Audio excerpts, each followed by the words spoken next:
Hola Javier. En tu último libro relacionas el cerebro con el arte, la creatividad artística del ser humano o la percepción de la belleza. ¿Podrías hablarnos un poco sobre el tema?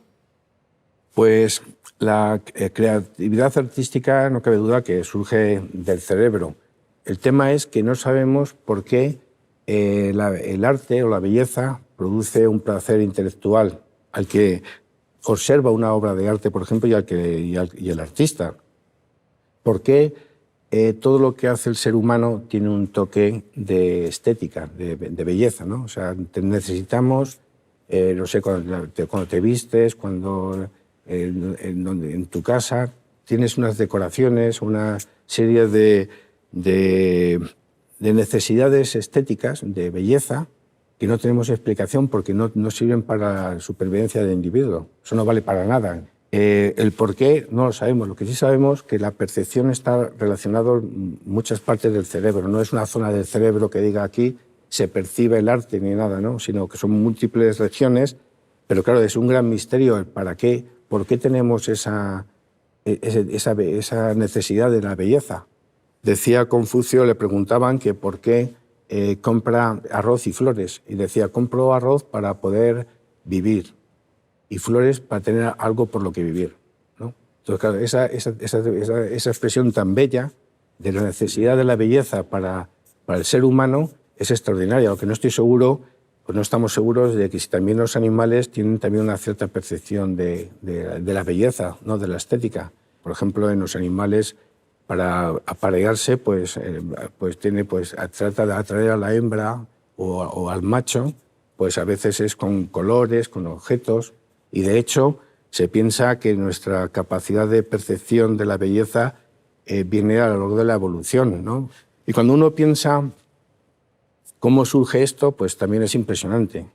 Yo no soy antropólogo, yo me dedico al estudio del cerebro, pero si piensas que nuestro cerebro es el mismo que hace 200.000 años, el Homo sapiens, cuando estamos en las cavernas, y que ellos vieron también maravillosos atardeceres y amaneceres y vieron flores y de todo, ¿no?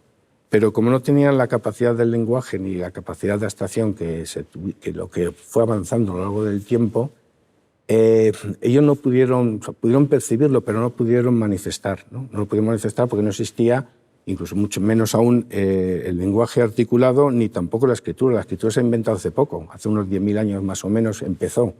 Es decir, que hace 20.000 años no se podía disfrutar de la poesía, de la literatura, ni nada de eso, y el cerebro era el mismo. Entonces, todo esto te empiezas a pensar de cómo puede ser que un cerebro, que es el mismo, vaya cambiando a lo largo de la historia de nuestra evolución. Y aquí viene al caso algo que es súper bonito y muy interesante, y es que muchos de los grandes científicos, músicos, literatos, pintores, etcétera, pues padecían enfermedades mentales. Entonces, claro, uno piensa cómo puede ser que esos cerebros que funcionan en un ámbito que es fuera de lo normal hayan sido impulsores de grandes avances en la sociedad. Dejando volar la imaginación, como comento en mi libro, podría ser el caso que los primeros artistas y genios humanos eran personas que estaban trastornadas de la mente y que dieron lugar a una especie de Big Bang, una chispa cultural que se va propagando, ¿no?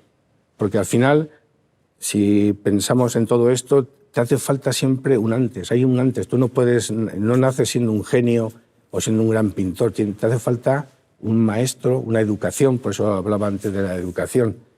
Y por eso ese antes, ese entorno, es el entorno intelectual. La evolución nuestra ha sido una evolución sobre todo cultural. A lo largo del tiempo vamos cambiando, vamos modificando nuestras actividades y así es, ¿no? Bueno, Javier, y ahora que vivimos en la era de las tecnologías y la inteligencia artificial, ¿tú crees que podría existir una máquina pensante y con emociones? Pues la verdad creo que sí, por una razón, y es que eso ya se ha inventado, la naturaleza lo ha inventado, porque nosotros somos una máquina biológica, nuestro cerebro es una máquina biológica. Entonces, la pregunta es si algún día somos capaces de conocer cómo es la estructura del cerebro, todas sus conexiones, neuronas, que todavía estamos, aunque estemos lejos, pero estamos en ello, y conocemos cuáles son los algoritmos que utiliza el cerebro, porque al final el cerebro es como una especie de instrumento matemático que lo que te hace es procesar información del mundo externo, interpretarlo y dar una respuesta. Si conocemos cuáles son los trucos informáticos que hace, los algoritmos que utiliza y la base biológica, pues eso supondrá un avance extraordinario en el desarrollo de nuevos ordenadores que van a permitir pues, avanzar mucho más de lo que hace el ser humano. Cada vez es más difícil separar qué es lo que es humano y qué es lo que es un ordenador, ¿no? Hay ordenadores, programas que son capaces de crear música, de hacer arte, de hacer mil cosas, ¿no?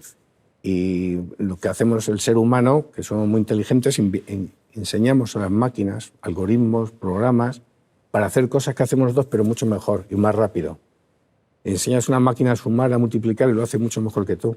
Si le enseñas a hacer otras tareas, lo vas haciendo mejor que tú. Entonces, ¿cuál es el límite? Da a veces un poco de miedo, ¿no? Decir que si algún día las máquinas superarán al ser humano.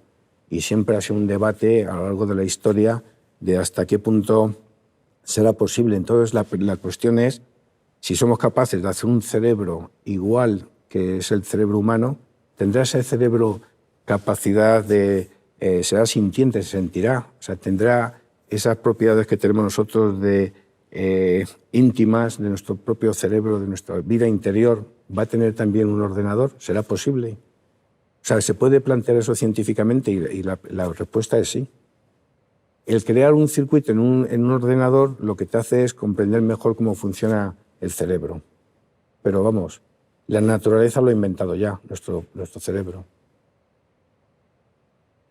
Hola Javier, mi nombre es Elvira y me gustaría preguntarte si crees que en un futuro no muy lejano se encontrará la cura para el Alzheimer o la epilepsia u otras enfermedades mentales, y también cómo podríamos ayudar a mejorar nuestra salud cerebral. En mi laboratorio, dos grandes líneas de investigación es el estudio de la epilepsia y el Alzheimer. El curar es un tema que es distinto porque cuando uno tiene la enfermedad de Alzheimer en estadios muy avanzados, no se puede curar, por desgracia, porque hay muchísimas neuronas, muchos circuitos que se han alterado, están dañados. Cuando ves el cerebro de un paciente muy avanzado, es que sabes que no puede tener una mente normal, o sea, no puede, está dañadísimo, no puede. Entonces, lo que se está buscando, hay dos grandes líneas de investigación. La primera es una enfermedad progresiva, es decir, que empieza y luego va progresando.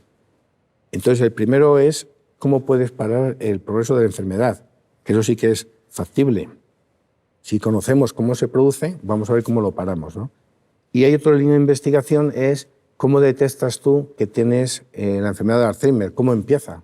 Porque cuando se empieza a manifestar clínicamente, que es que empiezas con un deterioro cognitivo, que a veces se llama deterioro cognitivo leve, que empiezas a perder memoria, etcétera, que es que ya empiezas a tener alteraciones. Yo tengo cerebros humanos de controles, en teoría que no tienen problemas psicológicos, psiquiátricos, neurológicos, que ves placas típicas de Alzheimer y una proteína que se llama tau en algunas neuronas.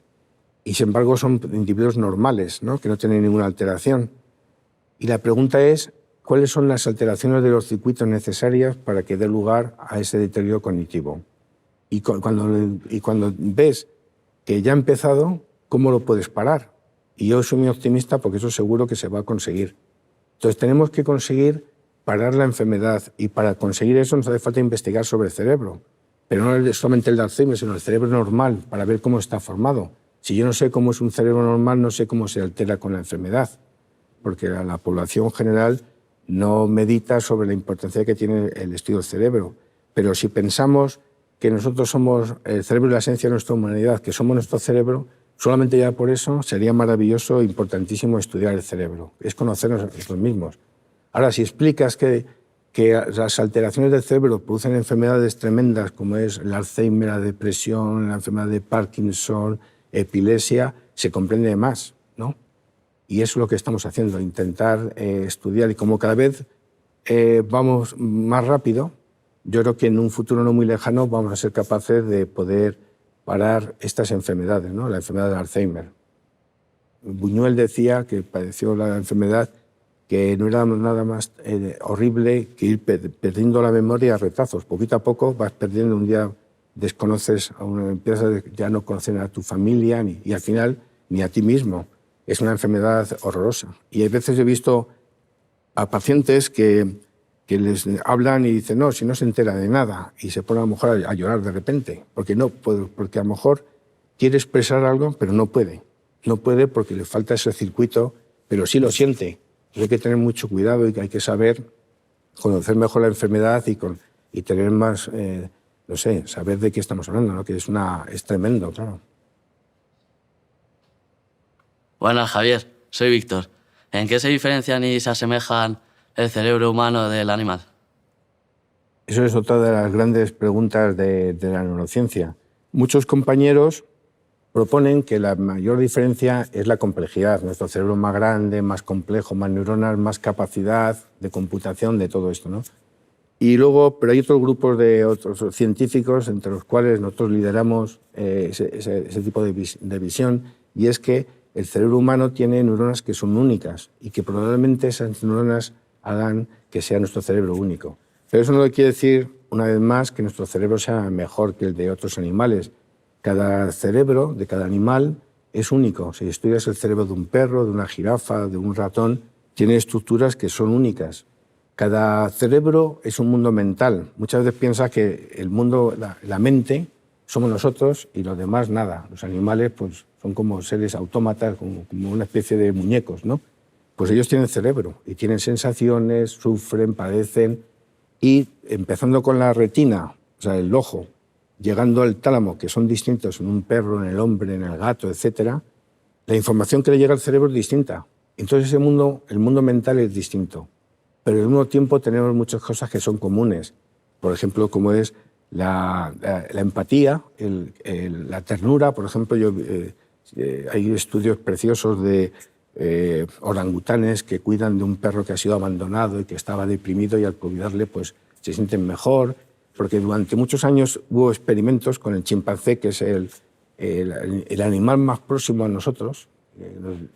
Nos separamos en la línea evolutiva hace nada más 6 millones de años. Entonces, esta separación, pues relativamente hace poco, se ha intentado durante unos años, sobre todo en los años 70, 1970, se trataba de humanizar al chimpancé. O sea, se intentaba decir, bueno, vamos a ver si de pequeñito le enseñamos a utilizar los cubiertos, la comida, el no sé qué. Y había una mona que se llamaba Yuma, que fue muy conocida porque durante años aprendió a comer, se ponía su plato, se ponía un tenedor, una cuchara, comía, recogía, lo lavaba y todo, y qué maravilla. Pero se tardaba años en que Yuma hiciera eso. Pero resulta que el ser humano pues hace lo mismo, pero luego continúa. O sea, al mismo tiempo eso es como hace un niño de 2 años.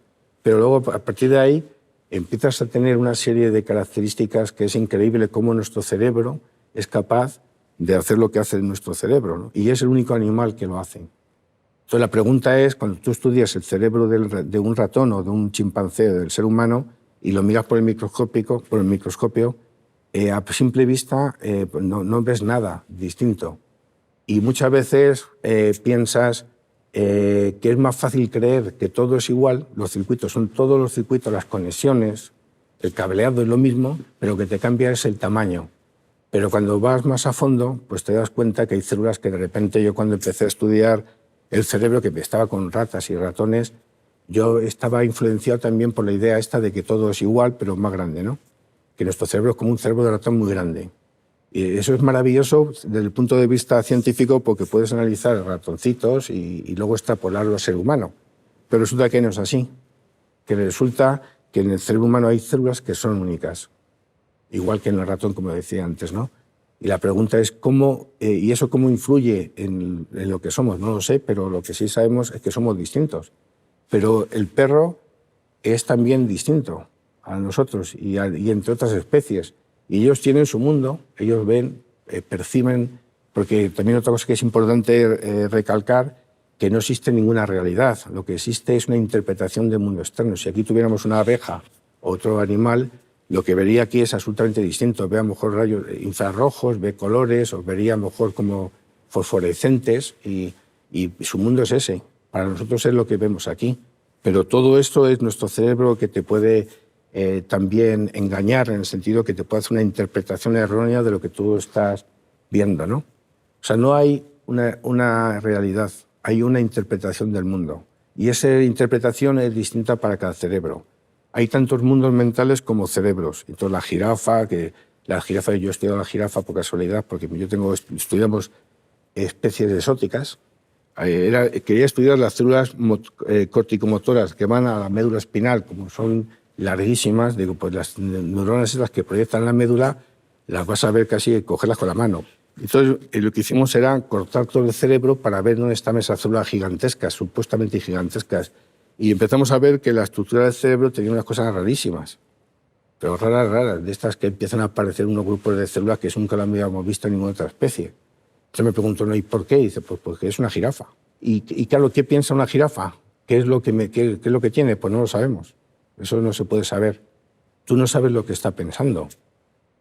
Y de hecho, el estudio de las diferencias entre los animales y el ser humano, pues empezó cuando yo hace bastantes años, cuando tenía una perrita, que de repente no había pensado nunca en ese tipo de cosas, porque muchas veces también la meditación sobre lo que somos, nuestro cerebro, otros animales, normalmente no se hace, no hay meditación, ¿no? Como comento en mi libro, pues nos falta meditación, ¿no? Entonces yo veía de repente a la perra, Alba, que se acercaba y me miraba, entonces yo pensaba que a través de sus ojos qué es lo que estará pensando, ¿no? Y entonces venía y me daba, me avisaba porque quería salir a la calle o darle de comer, y me doy cuenta que se transmitía en mensajes de su mundo al mío, ¿no? Y que nos entendíamos en muchos aspectos. Y que al mismo tiempo, pues, cosas muy comunes, ¿no? Cuando los perros pueden mostrar alegría, tristeza, igual que un ser humano. Y claro, y al final, pues les quieres mucho, ¿no? Pero cuando no lo tienes, pues no entiendes que algún amigo, alguien, un familiar que ha perdido un perro, que estén muy tristes o se pongan a llorar, ¿no? Y muchas veces cuando antes de un perro decía, qué tontería que se pongan tan tristes, pues si era un perro simplemente. Y es que al final es como tu compañero y que al mismo tiempo es cuando uno empieza a darle vueltas, ¿no? Empezar a darle vueltas. Y esto, y cómo es su cerebro, ¿no? Y por qué hay tantas cosas comunes y al mismo tiempo tan distintas, ¿no? Que nos llama la atención. Juan Ramón Jiménez, que hay un libro precioso, lo de Platero y yo, que me gusta mucho porque habla de la relación que tiene con Platero, ¿no? Y que habla de cuando le estaba echándose una siesta, por ejemplo, y miraba a Platero y dice, ¿qué estará pensando? Sus sueños son distintos a los míos, pero seguro que sueña con algo, ¿no? Entonces, ¿cómo te metes en ese mundo del burrito, en este caso, de un perro, ¿no? Eso es... Y le decía que iba con un Platero, iba caminando y se quiso meter en un parque y le dijo el guarda, perdone, pero el burro no puede entrar en el parque. Y dijo él, si Platero, o sea, por ser burro no puede entrar, yo como hombre tampoco quiero entrar.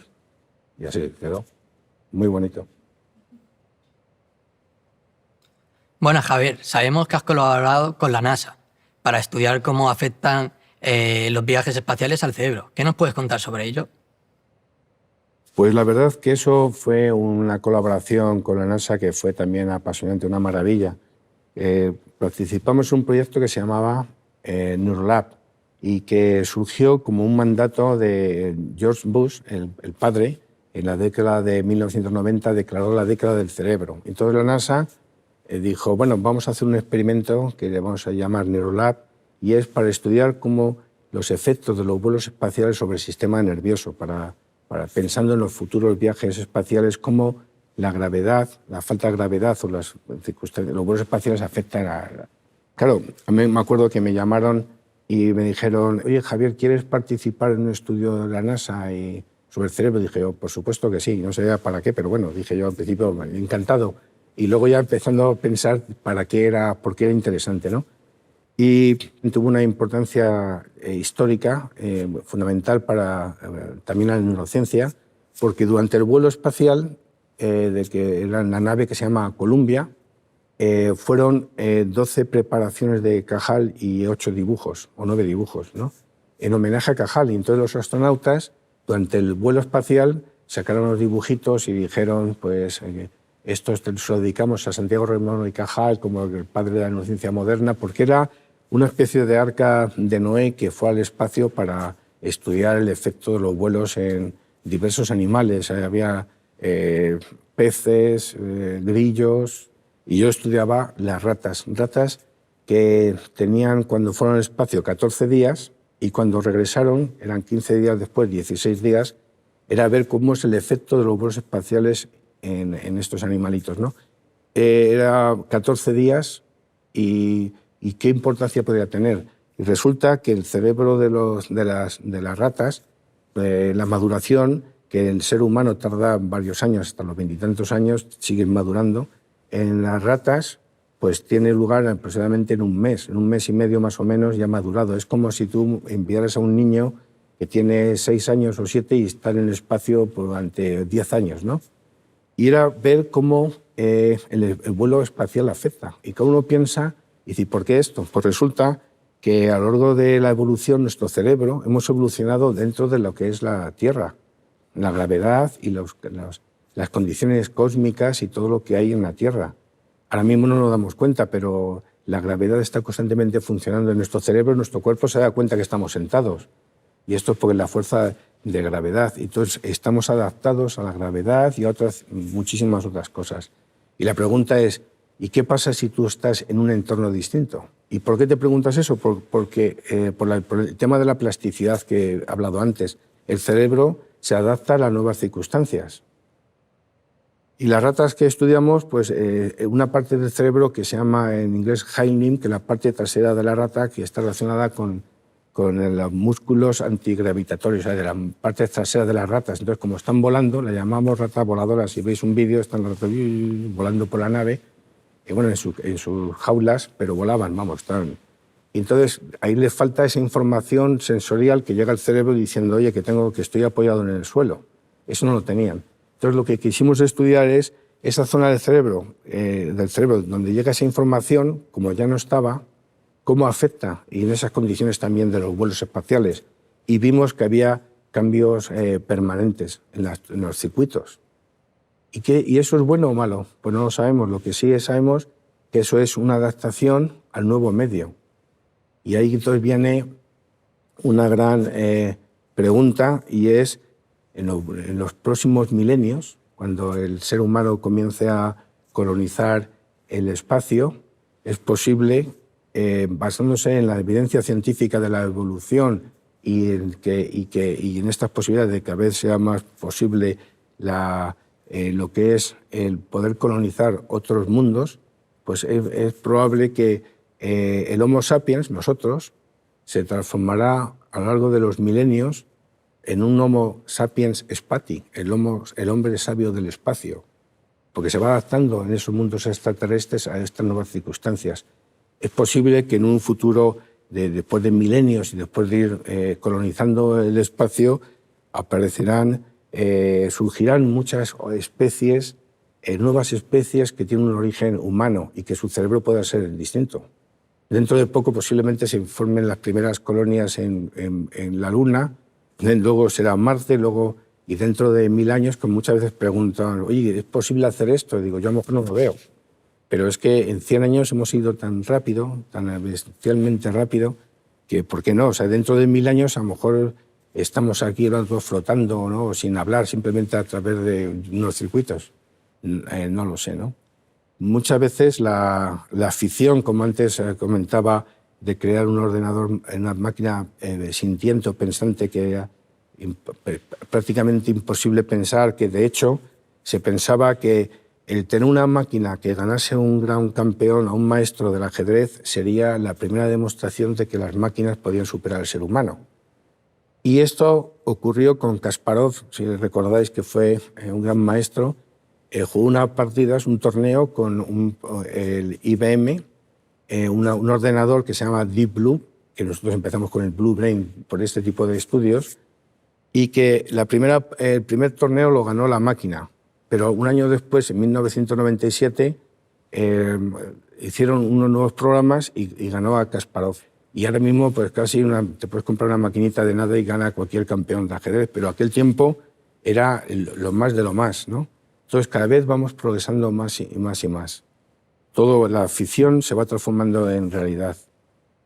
Y ya para ir acabando, me ha encantado estar con vosotros hablando sobre este tema, sobre estos temas, sobre el cerebro, y también me gustaría comunicaros que yo soy muy optimista, ¿no?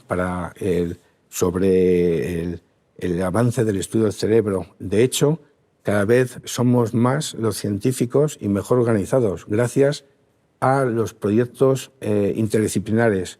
En el 2005, Henry Makran, que es un compañero mío, propuso un proyecto que se llamaba el Blue Brain, que venía de utilizar ordenadores del Deep Blue, pues eso, Blue Brain, ¿no? Entonces a mí me llamaron también, me dijo, oye, ¿quieres colaborar en el estudio del cerebro de IBM y estas cosas, ¿no? Y yo digo, ¿y para qué es esto? Bueno, pues ahí era porque lo que se está tratando de hacer era, mediante las simulaciones del cerebro, poder comprenderlo mejor, porque es muy difícil de entenderlo, ¿no? Y cuando empezó el proyecto, pues nos dimos cuenta que requería un ambiente, o sea, un abordaje mucho más ambicioso, más internacional. Y en España entonces desarrollamos el proyecto que se llama Cajal Blue Brain, en honor a Cajal. Tenemos a Cajal hasta en la sopa nosotros aquí, ¿no? Y entonces empezamos con el Cajal Blue Brain y ahí empezamos a colaborar. Yo soy anatomista, pero hay matemáticos, ingenieros, análisis de imagen, y es una auténtica maravilla porque yo, por ejemplo, tengo imágenes muy bonitas del cerebro, unas neuronas preciosas, digo, uy, qué bonito, pero luego, ¿cómo lo estudias? Entonces tienes que transformar los datos biológicos en datos matemáticos para luego hacer simulaciones y entenderlo. Tienes que entender lo que ves, ¿no? Entonces ahora el abordaje es interdisciplinario, es un abordaje multidisciplinar. Y lo bueno de estos grandes proyectos es que duran muchos años. Y eso es importante porque la mayoría de los proyectos son 2 o 3 años. Al tercer año, cuando empiezas a descubrir algo, pum, te quedas sin dinero. Y entonces en estos son de más de 10 años.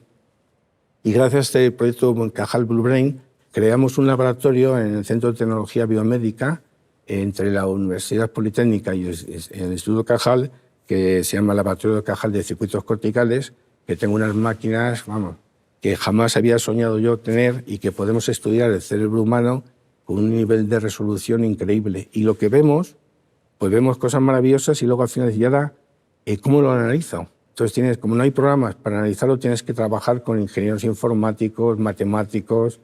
Oye, ¿cómo estudio esto? Y me acuerdo que me decía, no, eso hay que preguntárselo a Pedro no sé qué, que es un especialista en poliedros. Y dice, bueno, ¿qué tiene que ver con lo que yo he preguntado, sabes? Muchas veces hablamos que es muy difícil entender el cerebro, y de hecho es muy difícil, pero otros también muchas veces comentamos que es difícil porque no conocemos cómo se ha diseñado, cómo se ha creado.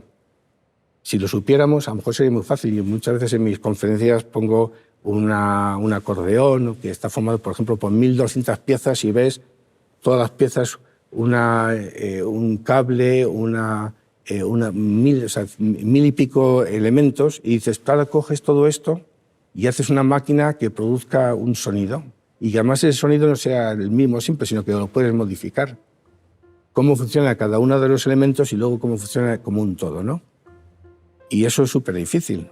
Entonces, si conociéramos al diseñador del cerebro, que tú ahora ves, en mis conferencias pongo una máquina de fotografía, lo mismo. Pones a Picasso en su casa en París, una foto preciosa, y dice, pues esto se ha hecho con esta máquina. Y si nunca lo has visto, dice, pero ¿cómo puede ser esto? Si lo abres, ¿y este elemento para qué sirve? Pues no lo sé, tienes que ir uno a uno. Y es lo que nos pasa con el cerebro, que no conocemos al diseñador que lo ha hecho. Pero si lo conociéramos sería muy fácil, porque ahora se hace de serie. Todas las máquinas, los objetos, tú ves un diseñador, lo ves, pum, pum, lo pones, pum, pum, y se hace. Pues el cerebro humano sería igual. Pero nos falta este señor que nos diga cómo se hace. Pues nada más, quería daros las gracias por haber venido a escucharme y a hablar con vosotros y tratar de resolver vuestras preguntas, y espero que haya sido útil para vosotros, y que encantado de conoceros, aunque sea a distancia, pero ya os conozco y ya os he visto bien visto. Muchas gracias por todo.